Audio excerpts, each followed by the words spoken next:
안녕하세요. 전환종합공사입니다. 이번 영상은 지난 영상에 이어 단열공사의 방법과 비용입니다.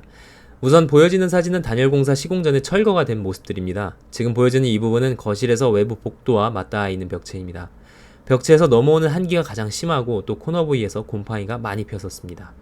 그에 비해서 반대쪽은 대리석으로 마감이 되어 있었는데, 대리석 있는 벽체는 안방과 바로 연결된 내벽으로 곰팡이나 외부에서 한기가 들어오는 열규가 심하지는 않았지만 T존이 베란다를 통해서 외부와 살짝 닿아 있었기 때문에 단열재는 외벽 쪽으로만 내부 시공을 하고 바로 대리석을 시공하기로 했습니다. 그에 따라서 대리석이 원래 있던 것을 제거하지는 않고요, 그 위에 새로 대리석 벽면 공사를 할 지지대만 작업하기로 했습니다. 그리고 이제 방으로 가서 보시면요, 여기는 중간방인데 이번에 단열 공사를 하면서 방들도 전부 다 같이 진행했습니다. 여기 중간방 창호가 있는 부분을 보시면은, 사진 보시면 바로 아실 수 있겠지만 외벽과 닿은 창호가 있는 면은 곰팡이가 정말 많이 발생했습니다. 그에 비해서 오른쪽 벽은 이전에 너무 추워서 단열 공사를 한번 한 적이 있는 벽체여서 곰팡이가 없었고, 왼쪽 벽 너머는 실내 주방과 이어지긴 하지만 이 벽면에서는 외부와 닿아 있는 벽체가 안쪽으로 길게 들어오기 때문에 단열 공사가 제대로 되지 않은 요 T존 부위의 코너 벽면은 곰팡이가 정말 많이 생겼었습니다. 그리고 여기 창틀 주변을 보시면 엄청나게 큰 빈 공간들이 있죠. 이거 굉장히 큰 겁니다. 여기 사춤이 원래 되어 있지 않아서 겨울만 되면은 찬바람이 엄청나게 들어오는 상태였다고 합니다. 이 내단열하고 외단열을 한번 설명을 해드려야 내단열 공사를 어떻게 진행하는지 더 자세하게 설명드릴 수 있는데요. 우선 간단하게 얘기하자면 단열은 외단열이 좋습니다. 근데 구조상 이제 외단열이 불가능한 건물들이 있기 때문에 리모델링 공사를 할 때에는 외부 치장 공사를 다시 하는 경우가 많지 않아서 통상 다 내부 단열로 하는 게 비용도 그렇고 방법도 합리적입니다. 이건 나중에 한번 따로 설명하겠습니다. 이번 공사도 당연히 내단열로 진행하였는데요. 내단열 공사할 때 주의할 부분으로는 이 T존 열교 현상과 이 창호 부위입니다. 내단열을 한다면은 T존을 타고 들어오는 외부 냉기를 안쪽 벽까지 같이 감싸주면서 하는 게 탁월한 성능을 발휘할 수 있습니다. 여기서 간단하게 내단열과 외단열의 차이를 사진으로 보여드리면, 내단열은 이렇게 벽체 외부에 하는 단열이 외단열입니다. 이렇게 한다면은 T존을 타고 들어오는 열교 현상도 없겠죠. 코너 부위에 생기는 곰팡이는 사실 T존 단열을 하지 않아서 생기는 경우들도 굉장히 많습니다. 저 콘크리트 벽체를 타고 냉기가 계속해서 안으로 들어오기 때문이죠. 그러면 저희가 어떻게 내단열을 했는지 내단열 방법을 이렇게 뜯어보면요, 내단열을 이 안쪽 벽까지 이렇게 코너를 잡아서 시공을 하고요, 반대쪽 벽이 내부여도 이 벽체를 타고 들어오는 찬바람을 잡기 위해서 꺾어서 시공을 합니다. 그러고 그 위에 마감재, 석고까지 해서 내부 마감을 하려고 합니다. 석고 시공을 할 때는 폼본드로 시공하는 분들도 있고요, 또 미송강목 세워서 시공하는 분들도 있는데요. 두 시공법의 장단점은 폼본드로 시공하면은 비용과 공기가 조금 단축되고 내부 공간을 조금 더 활용할 수 있다는 거가 장점이 될 수 있고요. 미송강목으로 세우는 벽체는 수평 수직이 잘 맞고요, 마감이 더 잘 나옵니다. 단점으로는 아무래도 비용이 더 발생하고 내부 공간이 4cm 정도 더 필요한 상황이 되죠. 여기서 팁을 드리면은 현장 상황에 맞춰서 시공을 하실 때 이 아트월이나 중문이나 혹은 도어가 서는 부분에서, 아니면 가구의 수평 수직이 잘 맞아야 하는 벽체 구간은 강목을 사용해서 벽체 기초를 잡고 시공하는 것이 더 좋고요. 그래야 나중에 단차가 안 맞아서 마감이 안 나올 가능성이 적어집니다. 그리고 일반 벽체인 경우에 수평 수직이 꼭 필요하지 않다면 폼본드로 시공을 하신다면 더 비용도 절감하고 빠르게 시공할 수 있습니다. 내부 단열 공사의 압축법 단열재 권장 두께는 100mm였는데요. 내부 공간이 너무 좁아진다고 느끼셨는지 60mm로 타협해서 시공은 하셨습니다. 아이소핑크 특호를 사용해서 30mm를 두 장 교차 시공하였는데요. 사실 60mm짜리 한 장으로 시공할 수도 있지만 저희가 첫 번째 장과 두 번째 장을 30mm 두 장으로 나눠서 교차되게 시공해서 최대한 열이 통하는 틈을 막고 마지막엔 단열 테이프까지 사용을 해서 교차 시공을 통해서 가장 뛰어난 단열 효과를 가져가려고 시공을 이렇게 했습니다. 아무래도 이 두 단열재가 만나게 되는 부분이 단열재가 끊어지면서 가장 이 결로에 취약한 부분이기 때문에 앞뒤 단열재가 끊어지는 부분을 서로 다르게 배치해서 더 좋은 효과를 보는 시공법이라고 생각하시면 편할 겁니다. 이렇게 하면은 단점이 한 장 붙여도 될 걸 두 장 붙여야 하고, 그리고 그 앞에 장과 뒤에 장을 서로 다르게 붙여야 되다 보니 인건비가 더 청구되는 상황이 생길 수밖에 없습니다. 그래서 공사를 하실 때 현장 상황에 맞게 또 공사를 하시면 될 것 같습니다.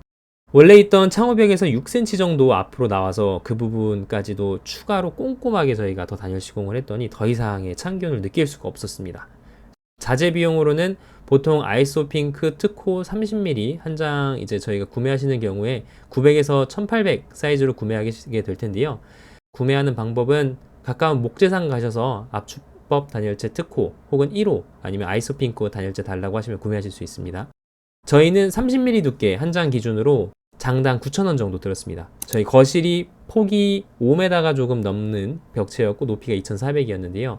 거기 거실만 기준으로 재료를 대략적으로 보자면 아이소핑크 30mm가 한 10장 조금 넘게, 그리고 우레탄 폼본드가 한 통에 8,000원씩 한 3통에서 4통 정도, 그리고 아이소핑크 접착 후에 마지막 단열 테이프까지 하는데 단열 테이프가 한 개에 10m짜리가 1,000원씩 저희가 구매를 했고요. 총 거실 단열 공사 자재비만 보면 대략 20만원 조금 들었던 것 같습니다. 인건비는 목공하고 조공이 같이 반나절이면 시공 가능한 양입니다. 부분적으로 맞지 않는 부분을 성형할 때에는요, 칼로 잘라서 성형하면 굉장히 쉽고요. 사실 더 이상 찬기운을 느낄 수 없다고 아까 설명드렸는데 저희가 이거 시공할 때 늦여름이었어요. 그래서 여름에 시공하고 있어서 춥고 그런 상황은 아니었는데 이 단열재를 시공하고 나니까 벌써부터 느낌이 더 따뜻한 것 같고 좋아질 거라는 생각이 강력하게 들어서 그런가 공기도 더 차분해진 것 같고 하여튼 그랬습니다. 있는 틈새란 틈새는 전부 다 촘촘하게 단열 공사를 하니까 기분이 굉장히 좋더라고요. 아이소핑크를 내벽에 단열재로 사용하는 거에 대해서도 몇몇 분들이 이야기하시는 분들이 계세요. 아이소핑크 단열 성능이 120일 정도 지나면 비드법 단열재라고 불리는 일반 스티로폼 단열재하고 성능이 같아지기 때문에 내부에 가스가 다 빠져서 꼭 이렇게 비싼 가격이 일반 스티로폼에 비해서 1.6배 정도 비싸거든요. 이거를 실내에 사용할 필요가 없다라고 하시는 분들도 계세요. 근데 요거 설명하려면 또 한참 걸리기 때문에 저희가 볼 때에는 아이소핑크의 장점 중에 하나는 더 좋은, 더 훌륭한 단열 성능도 있지만 물을 흡수하는 수분 흡수율이 제로에 가깝다는 게 큰 장점이라고 생각이 됩니다. 단열하고 나면 외부 내부의 습도 차이 때문에 또 온도 차이 때문에 벽체에 곰팡이가 많이 생기는데 이 단열재 자체가 수분 흡수율이 제로라는 거는 단열 공사뿐만 아니라 곰팡이를 안 생기게 하는 요인 중에도 큰 도움이 될 거라고 생각합니다. 어떤 분이 그러셨는데 완전 차폐가 되어서 수분이 움직이지 않아야 거기가 곰팡이가 생기지 않는다 그런 얘기 많이 하시는데 어렵고요. 공기 중에 수분은 어디에나 있고요. 물론 더 수분이 많이 모이면 곰팡이가 발생하는 건 맞습니다. 온도 차이가 심하면 또 생기는 것도 맞고요. 그런데 환기를 자주 시켜주시고 꼼꼼하게 빈틈없이 최선을 다해서 단열 공사를 하시면 곰팡이가 거의 생기지 않습니다. 중요한 거는 건물을 숨 쉴 수 있게 지어야 된다라고 하시면 열교환 장치 설치해서 지으시는 게 첫 번째고요. 가구나 장롱 뒷부분에 공기 순환이 좀 덜 되는 부분들이 아무래도 곰팡이 피는 경우들이 좀 있어요. 그런 곳들 조금 더 신경 써서 해주시면 건조도 시켜주시고 그러면 문제가 없습니다. 그래서 이 창틀 마감재 덧방으로 시공하느라고 보지 못했던 틈새들을 전부 다 채워서 마감을 했고요. 이렇게 사진으로 보시는 것처럼 큰 구멍들이 집에 숭숭 뚫려 있다 보니까 이중창을 달아도 집이 따뜻해지지가 않죠. 밑에 구멍이 있으니까요. 그래서 저 틈새를 우레탄 폼 충진으로 한 번에 메우는 게 아니고 여러 번에 걸쳐서 메웠고요. 아이소핑크를 붙인 다음에도 그 틈새를 다시 한 번 더 채워서 빈틈없이 꼼꼼하게 채우는 공사를 했습니다.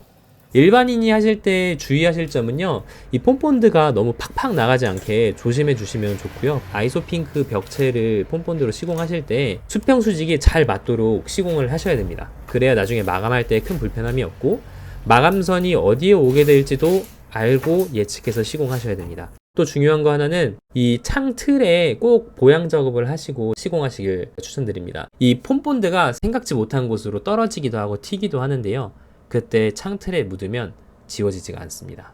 닦기가 정말 힘듭니다. 저희는 여기 안방 창대에 보시면은 MDF로 또 틀을 짜서 돌릴 계획이 있어서 창대가 너무 길다 보니까 중간중간에 미리 나무 지지대 심 씌워주고 이제 그 위에 하나 더 보이는 것처럼 두 겹으로 교차 시공을 했고요. 그 다음에 나머지 틈들을 전부 폼으로 채워서 단열 공사를 잘 마무리했습니다. 여기 거실 사진이 잘 나와서 거실 사진도 올렸는데요. 요 단열 테이프 이렇게 끝까지 꼼꼼하게 붙여주시면 효과가 더 좋게 볼 수 있습니다. 여튼 저렇게 공사한 게 작년 여름이었어요. 20년 9월이었는데요. 지금 올해 겨울 지나고 벌써 5월 됐는데 요 올 겨울 난방비가 전년도 대비 얼마나 혹시 줄었는지 가서 저희가 여쭤봤는데요. 그 세대주께서 얘기하시기를 월 10만원 가량 난방비가 절약되었다고 하셨습니다. 원래는 내부 온도를 18도 19도 맞춰놓고 지내셔도 12월 1월이 되면은 20만원이 넘게 나오셨다고 해요. 지금은 10만원대 정도 나온다고 하십니다. 물론 이게 아이소핑크를 붙인다고 다 되는 게 아니고요. 창호 환경, 그리고 단열 두께, 그리고 내외부 환경을 모두 고려해서 상황에 맞게 공사하는 게 맞습니다. 저희는 창호 문제는 아니었어요. 그러니까 사춤이 되어 있지 않고 벽체에 기본적으로 단열재가 너무 얇았기 때문에 외벽 단열재가 저희는 그 두 가지를 잡아서 단열 공사를 성공적으로 했습니다. 분명히 공사할 때 여름이었는데 단열 공사할 때는 이상하게 더운 느낌이 엄청나게 들더라고요. 아마 몸 써서 일해서 더운 거겠죠? 네, 그런 것 같습니다. 감사합니다.